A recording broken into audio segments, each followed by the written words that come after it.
Despite playing their second straight game on the road, Milford saw their fans turn out in huge numbers last Friday night in Franklin.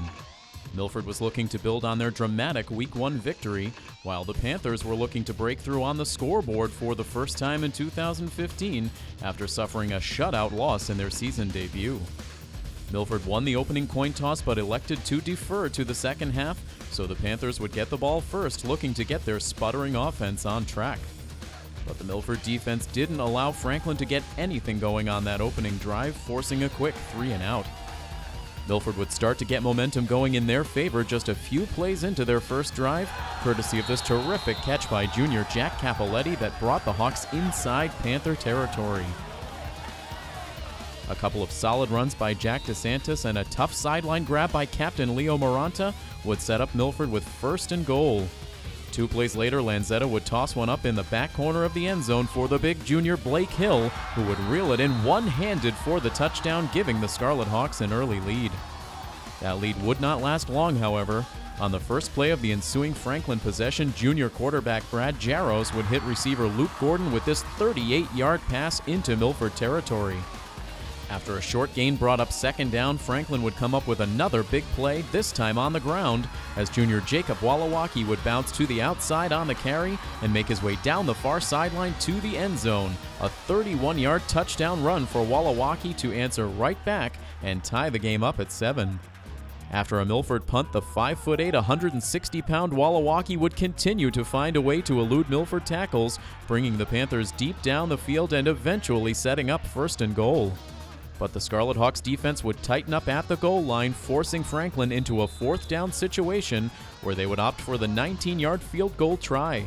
Senior kicker Nick Yell would send it wide to the right, so the score would remain 7-7. Franklin would again drive down toward the Milford 20 on their next possession before the Hawks defense would hold them to a 4th down and 2 yards to go. This time Franklin would keep their offense on the field, but a great read by Jack DeSantis would allow him to bring the running back down at the line of scrimmage, forcing the turnover on downs. After the defense held up their end of the bargain, the Scarlet Hawks offense finally went back to work late in the first half, highlighted by another phenomenal catch by Blake Hill that placed Milford at the Franklin 6-yard line. The Hawks would hustle back to the line where Lanzetta handed the ball off to DeSantis, who would finish off the drive with a 6-yard plunge to the end zone that put Milford back on top. Up 14-7, Milford would start the second half on offense, looking to extend their lead. They would eat up 7 minutes of the third quarter clock, using the running game to muscle their way downfield. The 13-play drive would be capped off by Lanzetta himself, taking the ball in from 4 yards out. The extra point then would give Milford a commanding 21-7 lead heading into the later stages of the game. The next Franklin possession looked like it was on its way to being another quick 3-and-out, as Jaros' 3rd and long pass attempt fell incomplete. But Milford would be called for a pass interference penalty that gave the Franklin offense new life, and they would take advantage.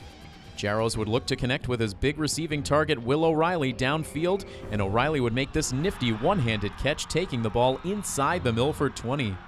2 plays later, Jaros would look for O'Reilly again, who would get a step on the Milford secondary for the touchdown reception that would cut the Milford lead in half.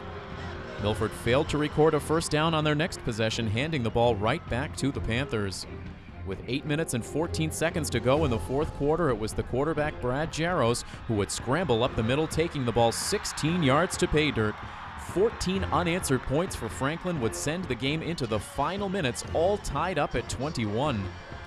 Each side would then exchange scoreless possessions until finally Franklin would face a 4th and 5 from the Milford 25-yard line with just 29 seconds left in regulation, with the choice of going for it and risking a turnover on downs, or sending out a kicker who missed from 19 yards out earlier in the game.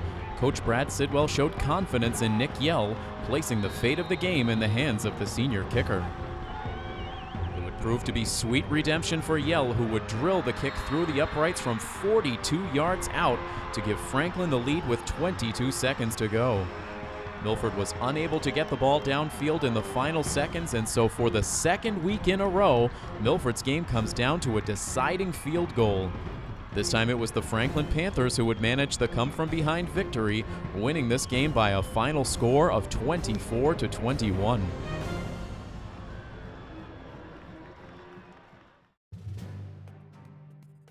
Hey everybody, this is Tim Coet.